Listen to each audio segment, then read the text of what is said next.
We're gonna do what I'm calling a med mountain. Med is an acronym. It stands for minimum effective dose. We're gonna go up the mountain and back down the mountain with just 5 exercises.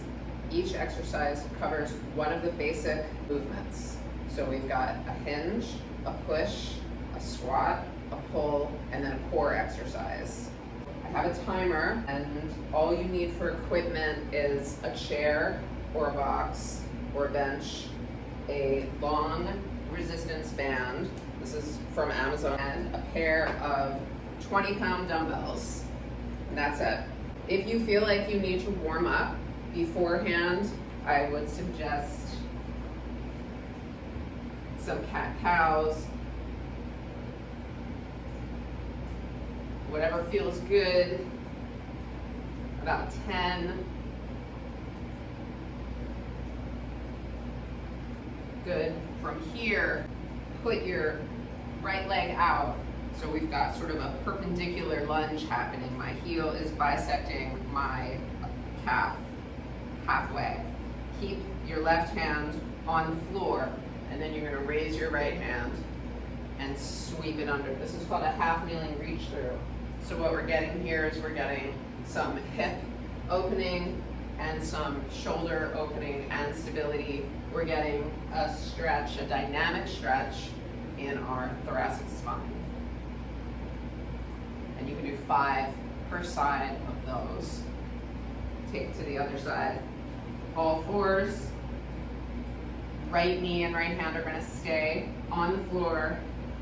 Left leg lifts into a perpendicular half kneeling situation, and reach through this little tunnel you've just made for 5 of these. This is a nice way to have some feedback for how your body is feeling, how tight you are in your hips and your back. And then finally, we could do a squat lunge lunge. This is just to get your blood flowing, right? We don't want the warm-up to take so much time that you run out of time to do the workout. So just 5 of these.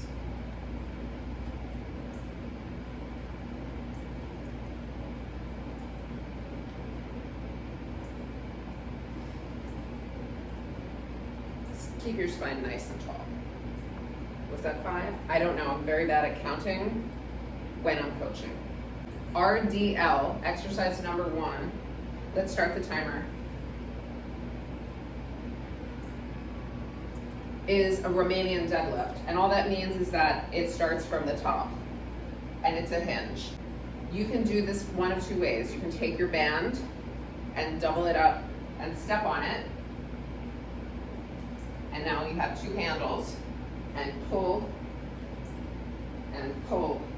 right? So that's 2. Let me show it with the dumbbells. I like to hold the dumbbells in the suitcase position. This is the suitcase position versus this way. It just feels more natural. And I just sit back. 1, 2. Here it is from the side. 1, 2. Notice the shape the body makes, right? The knees are stacked over the ankles, the shoulders are stacked over the wrists. They're all in a straight line. The butt hinges back, the shoulders stay above the hip creases, and the back does not round. Exercise 2 is push-ups. These can be done strict military style. Hands spread wide, pointer fingers parallel to each other. The elbows we want to track below the shoulders. That's best for the shoulder joint.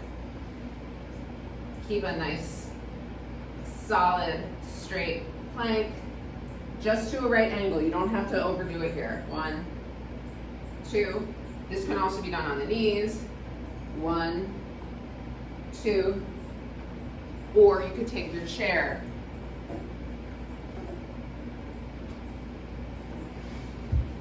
let's say this is about chair height, have your hands on the edges.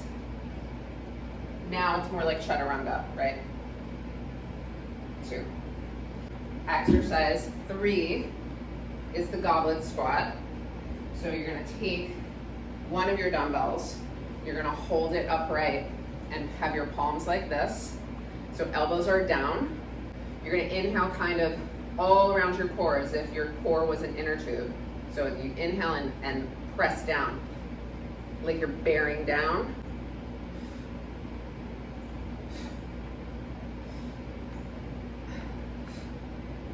The next one is a bent over row. So we're gonna take that same 20-pound dumbbell, get your knee and hand, opposite knee and hand on your chair, and back is nice and flat, and just pull that dumbbell up to your armpit and down. Do not let gravity do the work, muscles do the work. That's one side.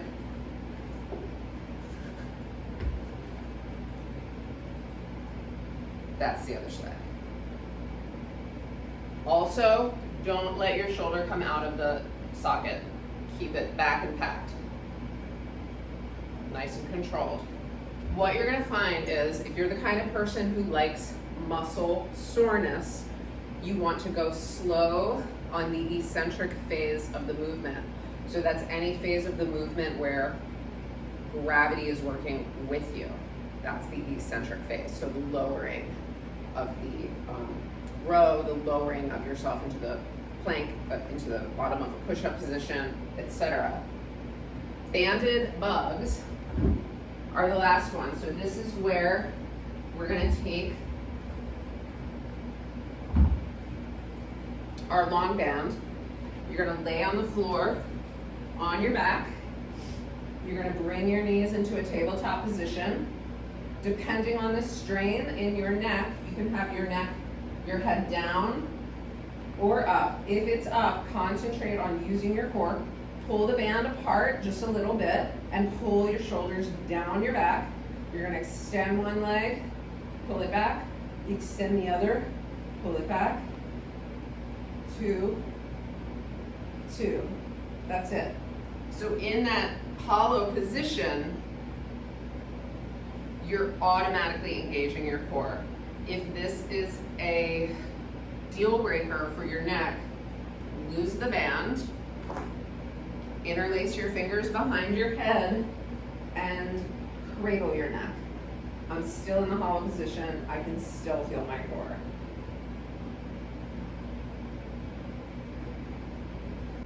When you pick up your equipment, make sure you hinge, keep your back flat, keep your shoulders packed. So that means press your shoulders down away from your ears so that we don't want to injure ourselves just in transition from exercise to exercise.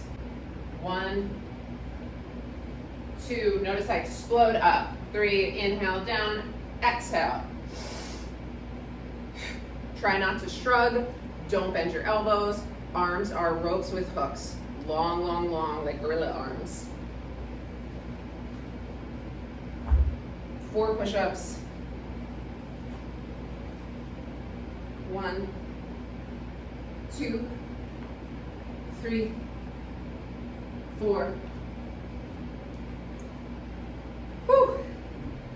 Rest, hydrate whenever you need. The less rest you take between exercises, the more cardio you'll get. Elbows down, shoulders down. Inhale, brace.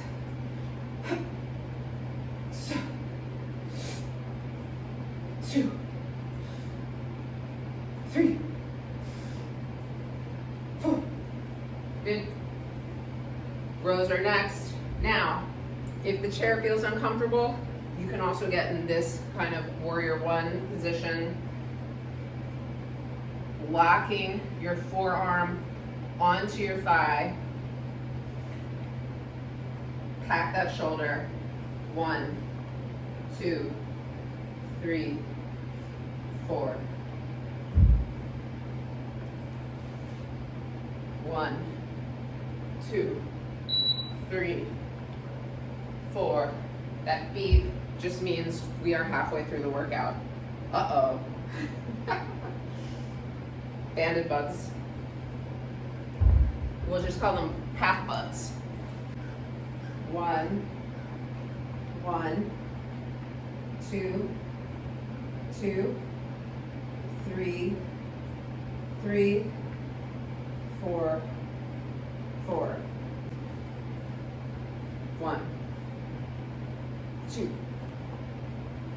3, 4, 5, 6.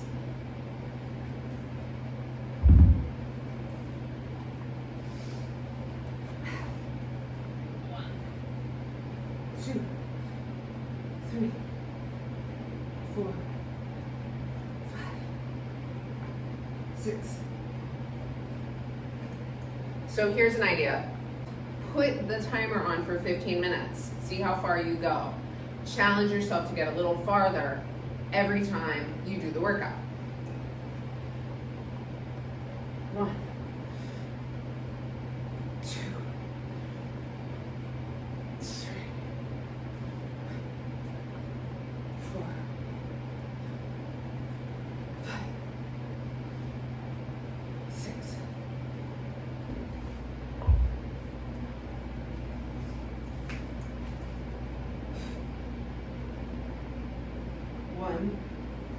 1, 2, 2, 3, 3,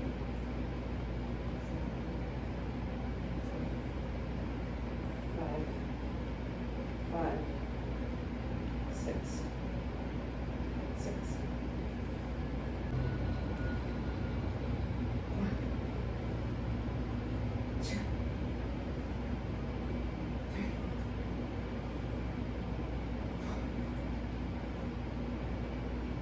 Feel it in my butt and hamstrings.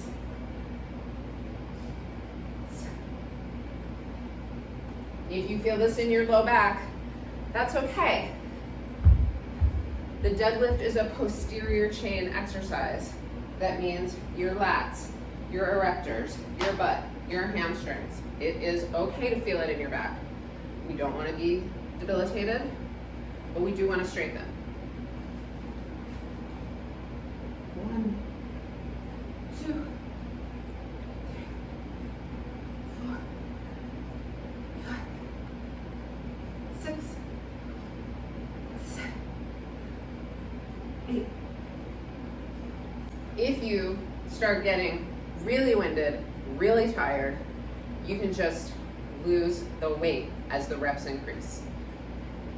1, 2, 3. Find your core here. Don't just drop down. Pull yourself down, right? This is eccentric. The slower you go, the more you'll have that soreness that you like, if you like it, the next day. Look at this, we're down to just one piece of equipment, a pair of dumbbells.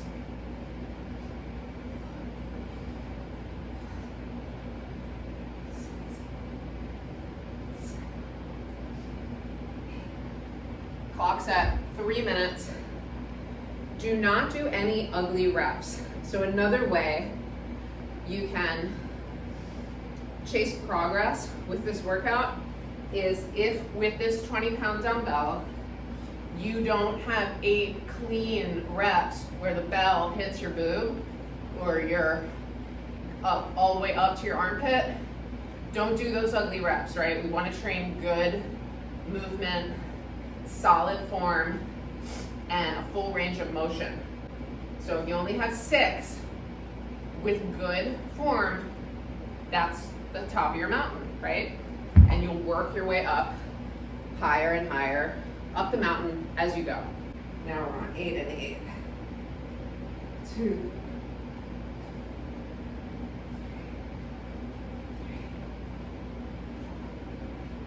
5,